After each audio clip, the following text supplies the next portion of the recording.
अब आपकी मुलाकात हम एक ऐसे आर्टिस्ट से करवाएंगे जिन्हें एक एक्सपेरिमेंटल आर्टिस्ट कहा जाए तो ये गलत नहीं होगा, क्योंकि आपको इनके काम के अंदर बहुत डिफरेंट एक यूनिक टच मिलेगा।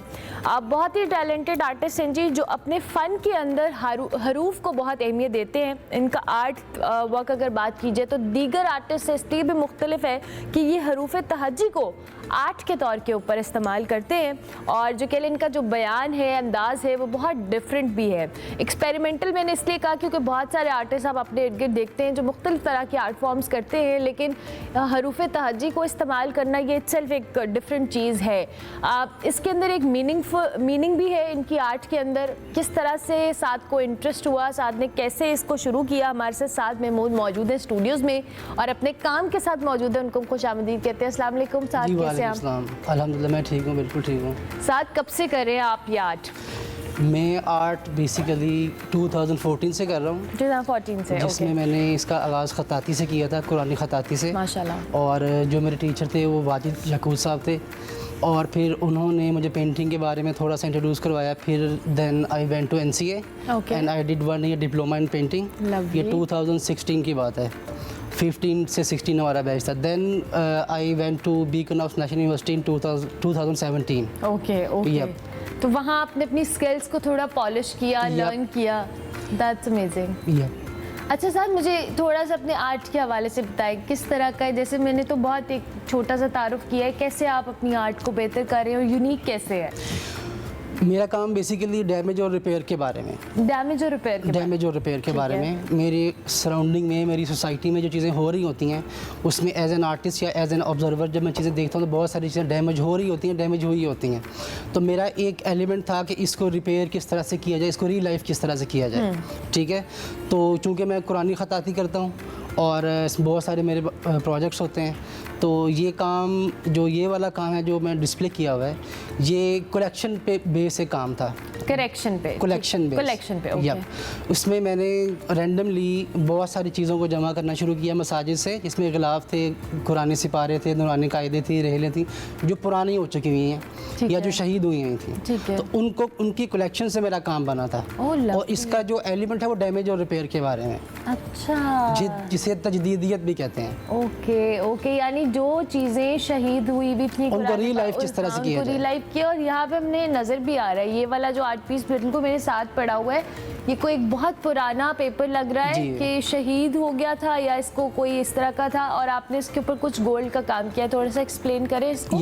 ये बेसिकली जो कलेक्शन है ये मसाजिद के स्टोर रूम से होती है, ठीक है, कब्रिस्तानों से होती है, ठीक है। और अक्सर हम जगह जगह देखते हैं कि ग्रीन कलर के बॉक्सेस पड़े होते हैं जिसमें लिखा होता है मुकद्दस और आग किसमें डालें। ठीक है, तो मेरी जो कलेक्शन होती है वो रिसर्च बेस होती है।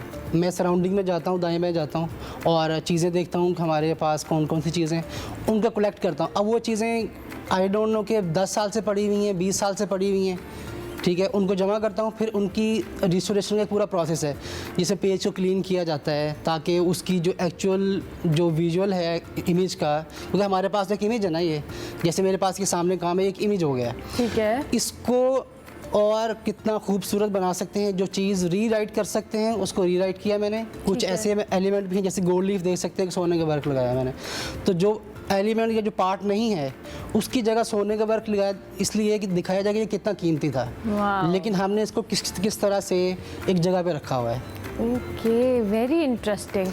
ये वाली पेंटिंग के बारे में बताएं मुझे। अब हमारे पास ज्योमेट्रिकल शेप आती हैं। इस्लामिक ज्योमेट्री में 2 चीज़ें हैं, इस्लामिक आर्ट में बेसिकली 2 चीज़ें हैं, एक कुरानी खताती और एक इस्लामिक ज्योमेट्री है, ठीक है। अब मेरे पास खताती का एलिमेंट तो था मेरे काम में, लेकिन ज्योमेट्री का एलिमेंट नहीं था। अब ये जो काम है ये बेसिकली 2 सर्कल, जब 2 सर्कल मिलते हैं तो उसके बीच में एक स्पेस बनती है जिसे वेसिका पाइसेस कहते हैं, बिल्कुल ठीक है। और ये जो पेजेस लगाए हुए हैं छोटे छोटे बिल्कुल टाइनी पेजेस हैं, जिनको आप रीड नहीं कर सकते कि के पेज का रेफरेंस कहाँ से है और ये क्या लिखा हुआ है, बिल्कुल छोटे छोटे पीसेस हैं। अदर पेजेस में आप पढ़ सकते हैं कि ये सिपारा कहाँ से है और इसका पेज नंबर कहाँ से है, इसकी वर्स नंबर कौन सी है, इसको आप पढ़ भी सकते हैं, किसी ना किसी जगह आप मिला भी सकते हैं, इसका रेफरेंस ढूंढ सकते हैं। लेकिन जो छोटे एलिमेंट्स हैं इनका आप ढूंढ नहीं सकते। तो उन छोटे जो बिल्कुल छोटे छोटे पार्टिकल्स हैं उनका, उसका और जो ज्योमेट्रिकल पैटर्न है उसका मैंने मिलाप किया है। वेरी इंटरेस्टिंग साथ, ये बहुत क्रिएटिव एक चीज़ है।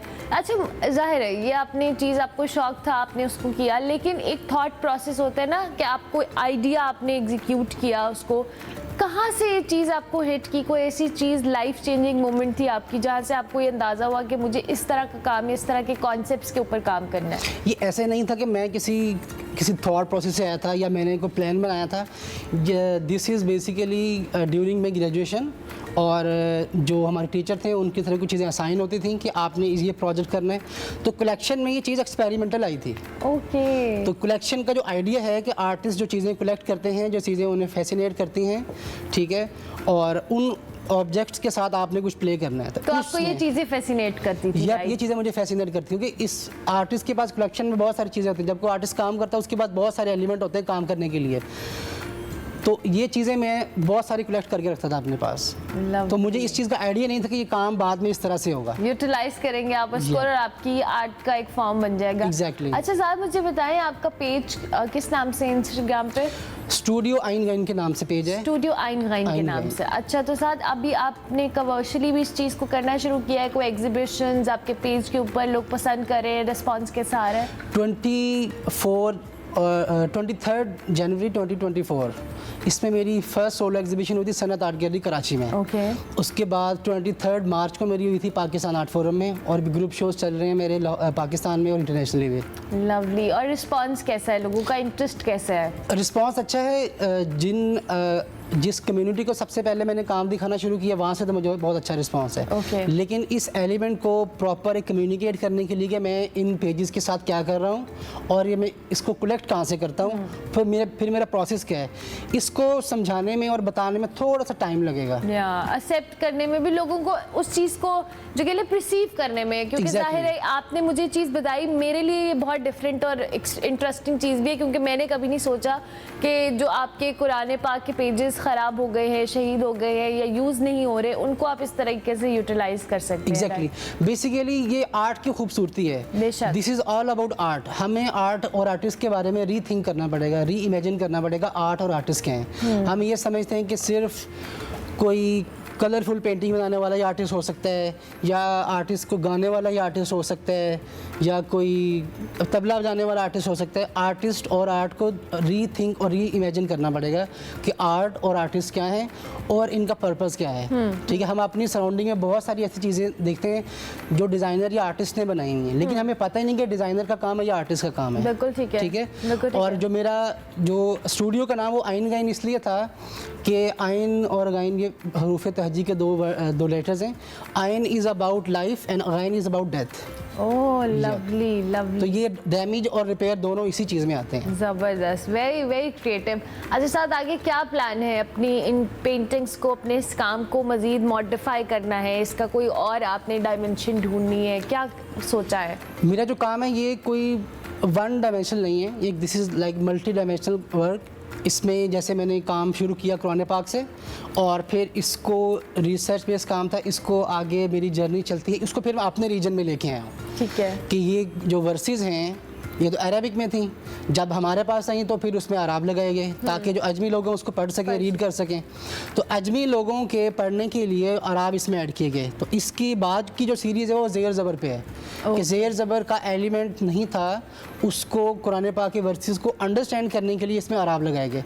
तो अराब के ऊपर भी काम है कि हम जनरेशन टू जनरेशन कुरान पाक पढ़ रहे हैं और तलफ़ुज़ पे या उसकी अदायगी पे हमारा बहुत ज़ोर होता है, लेकिन हमें इस चीज़ का पता नहीं होता कि उस वर्स में या आयत में बात क्या हो रही है। एब्सोल्युटली। हमें पता ही नहीं होता, हम उसको तफसीर भी कहते हैं कि हमें अल्लाह ताला हमसे जो डायरेक्ट बात कर रहे हैं वो हमसे कहना क्या चाह रहे हैं, हम पढ़ तो रहे होते हैं, हमें अरबिक को समझ नहीं आ रही होती है और हमें उसका मीनिंग पता नहीं होता। हाँ, एग्जैक्टली। तो मेरा काम उसके बारे में भी है कि हम इसको पढ़ तो रहे हैं लेकिन हमें पता भी नहीं है। ठीक है। फिर इस चीज़ के बारे में बहुत सारे हमारे सूफीज़म के लोगों ने काम किया। बुल्ले शाह ने इसके बारे में लिखा है, बाबा फरीद ने लिखा है, ठीक है, और बहुत सारे जो हमारे सूफ़ी शायर हैं उन्होंने इसके बारे में लिखा है। जैसे मेरा ताल्लुक़ एक सूफ़ी घराने से है, हमारा सिलसिला है वो सिलसिला कादरिया कलंदरिया है, चकवाल में पीर खाकी शाह के नाम से दरबार है। तो हमारा जो एक मिशन है जिसे मोहब्बत मिशन के नाम से हम जाने जाते हैं, तो उसका पर्पज़ ही यही है कि हम एक चीज़ के बारे में आगाह कर सकें कि हम कौन हैं और हमारी असल और बेस क्या है और हम क्या करें, हमें जाना किस साइड पे है। ठीक है, तो ये उसका एक एलिमेंट है। बेशक बेशक, that's very interesting and very creative. साथ बहुत अच्छा लगा आपके काम को देखकर, जानकर, और आपकी जो ये बहुत ज़्यादा डायमेंशंस वाला काम है, इसकी अंडरस्टैंडिंग के लिए ज़ाहिर है आपने बड़ी अच्छी बात की है कि हमें आर्टिस्ट और उसकी आर्ट को री इमेजिन करना पड़ेगा कि सिर्फ एक पेंटिंग बनाने वाला आर्टिस्ट नहीं है या कोई गाने वाला आर्टिस्ट नहीं है, ये भी आर्ट की एक फॉर्म है और इसको हमें रिकग्नाइज करना पड़ेगा। साथ में महमूद हमारे साथ मौजूद थे जी, थैंक यू वेरी मच साथ, बहुत शुक्रिया।